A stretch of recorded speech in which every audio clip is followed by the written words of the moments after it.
Shqipëria në peshngritje do të jetë pjesëmarrëse në kampionatin botëror që zhvillohet në Peru për kategorinë e trive. Do të jenë 3 garues nga Shqipëria, mes tyre është edhe Antonino Mollisi i Vllaznisë së bashku me trajnerin e tij personal Artur Laxha, që është trajner i ekipit ton përfaqësues.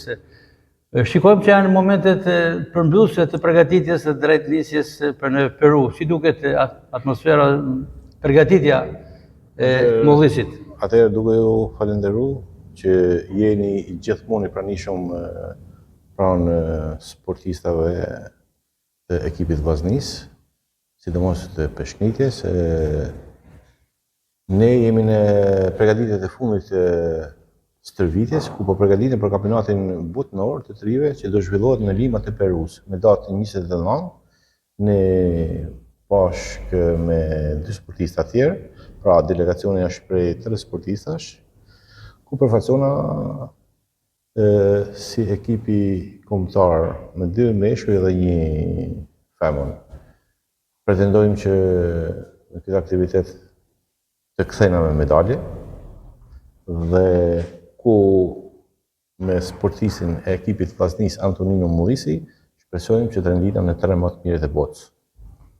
Objektiv madhor, profesor Laxha?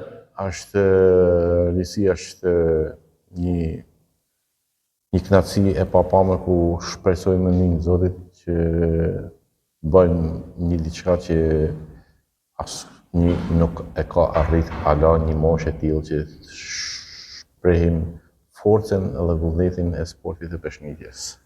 Optimizëm e bazoni patjetër edhe në përgatitjet apo edhe në atë çfarë ka ngritur në stërvitje Mollisi? Aktualisht ne jena nën kampion e Europës, pra vjetë doli në kampion e Europës, si mjetë pretendojmë me hinë treshet botës, ku ti marrim se mas 2 muaj që kemi kampionatin Europian do jetë, do thënë, një diçka tjetër, do mendojmë që të kthejna me medalje më të mirë se vitin e kaluar, ku Antonino është në fazën e fundit të përgatitjeve, kemi edhe 2 seanca dhe ditën e martën nisemi për në aktivitetin që do zhvillohet në Peru. Krahas shkotanit Mollisit, që është 2 sportistë juaj personal, kush janë 2 peshkngritësit e tjerë? Është edhe një vajzë Engeleta Carja nga Elbasani dhe Ertjon Kovsha i Shtermenit, ku ai aktualisht është kampion botët. Pra vitin e kaluar ai u shpall kampion botët, ku si mjet kemi pretendime serioze që të kthejna si kampiona botët. Krahas Mollisit pretendohet që edhe 2 sportistët e tjerë të vinë me medalje? Si goca është edhe çuni tjetër, pretendojmë më të 3 që të sjellim të 3 medalje nga botërori.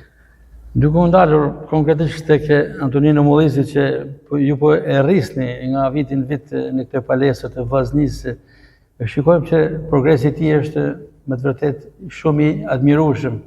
Deri ku mund të shkojë ky sportist sipas projekteve tuaja? Shpresojmë që të arrijmë majet më të ala të kampionatit evropian dhe botëror. Një punë fantastike të Federatës së Peshkngritjes, kemi bën një gërmullim prej 3 muajsh në resort më të mira të Shqipërisë, pra të sportista, nga federata, nga presidenti që i ka suportuar në mënyrë të vazhdueshme dhe i ka ndajtë për mbi kokë dhe shpresojmë që të marrim frutin e duhur. Suksese, profesor. Shpresojmë që këto premtime apo këto deklarata të konkretizohen kur ktheheni nga Peruja me medalje. Shpresojmë që me datë të konkretizojmë atë mundje tjerë që kemi bërë deri tani. Suksese, profesor. Faleminderit.